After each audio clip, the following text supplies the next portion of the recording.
और आपको बता दें कि जेल में बंद मुख्तार अंसारी से मुलाकात के बाद सुबह सपा के सदर ओम प्रकाश राजभर का कहना है कि मुख्तार अंसारी को इलेक्शन के मैदान में उतारेंगे। राजभर ने यह भी कहा कि मुख्तार अंसारी पर मुनसिर करता है कि वो सुबह सपा के उम्मीदवार के तौर पर इंतखाब लड़ते हैं या फिर आजाद उम्मीदवार के तौर पर। वहीं जब ओपी राजभर से पूछा गया कि क्या अखिलेश यादव मुख्तार अंसारी को हिमायत देंगे, इस पर राजभर ने कहा कि अगर सरकार बनानी है तो हिमायत देने में कोई दिक्कत नहीं होनी चाहिए। जब अखिलेश यादव मायावती से इत्तेहाद करते हैं तो फिर मुख्तार अंसारी को हिमायत देने में कोई मसला नहीं होगा। तो एक और बड़ा अपडेट दे रहे हैं आपको उत्तर प्रदेश की सियासत के हवाले से।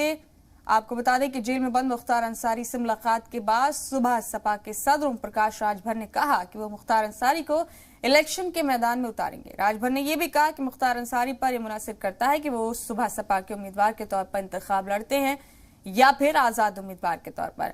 और जब ओपी राजभर से पूछा गया कि क्या अखिलेश यादव मुख्तार अंसारी को हिमायत देंगे, इस पर राजभर ने कहा कि अगर सरकार बनानी है तो हिमायत देने में कोई दिक्कत नहीं होनी चाहिए।